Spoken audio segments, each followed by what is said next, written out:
Baik, Assalamualaikum warahmatullahi wabarakatuh dan selamat sejahtera saya ucapkan kepada semua. Nama saya Syerizon bin Abdullah bernomor matriks D201910898820. Baik, hari ini saya akan mengutarakan satu isu, yaitu usaha pelbagai pihak dalam mewujudkan sekolah berkeperluan tinggi dan sekolah berprestasi tinggi.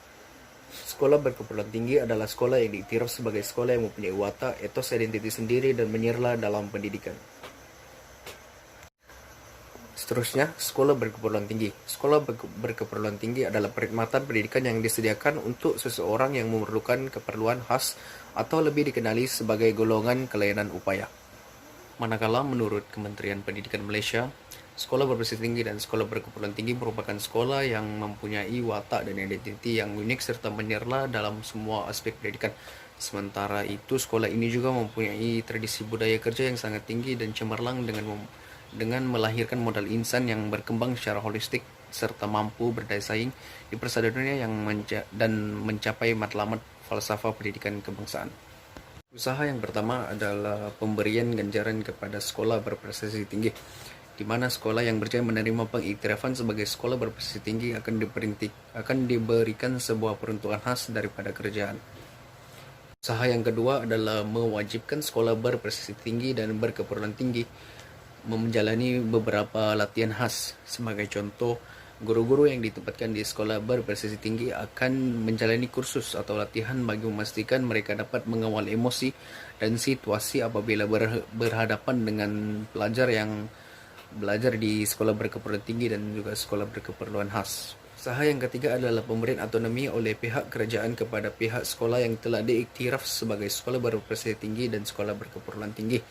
Manakala usaha yang keempat adalah usaha daripada Kementerian Pendidikan sendiri dalam membuat pemilihan dan penawaran mata pelajaran yang bersesuaian ataupun yang lain daripada di luar kurikulum kebangsaan kepada sekolah-sekolah yang telah dikenal pasti.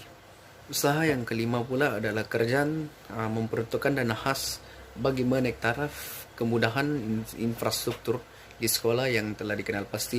Dan usaha yang keenam adalah pihak sekolah, terutamanya kepimpinan tertinggi sekolah sebagai contoh pengetua dan juga penolong kanan bertanggung jawab dalam memastikan sekolah mendapat pengiktirafan dan melaksanakan tugas dengan sebaik mungkin. Usaha yang ketujuh adalah usaha daripada ibu bapa sendiri, di mana mereka perlu menjalinkan hubungan baik dengan pihak sekolah serta pihak-pihak yang terlibat di sekolah, yaitu sebagai contoh melalui Persatuan Ibu Bapa dan Guru PIBG. Nilai daripada usaha untuk mewujudkan sekolah berkeperluan khas dan sekolah berkeperluan tinggi adalah seperti ini, yaitu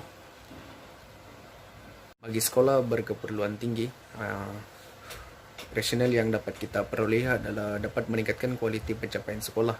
Seterusnya dapat menghasilkan murid yang cemerlang setaraf antara bangsa. Dan yang ketiga adalah merapatkan jurang antara sekolah dalam sistem pendidikan. Manakala rasional bagi sekolah berkeperluan khas adalah memperluas akses dan ekuiti pendidikan kepada ABK dan juga memperkasakan strategi pengoperasian, membangunkan kapasiti sumber manusia, dan yang keempat adalah mempertingkat pelaksanaan Ramasra OKU.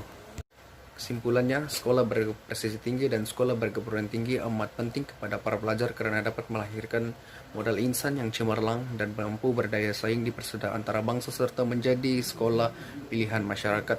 Hal ini demikian karena guru-guru di sekolah berprestasi tinggi dan berkeperluan tinggi merupakan guru-guru yang hebat dan berwibawa untuk mendidik para pelajar menjadi lebih cemerlang.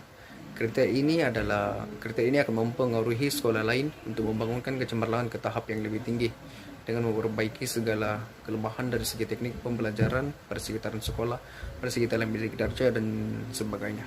Itu sahaja daripada saya. Sekian, terima kasih.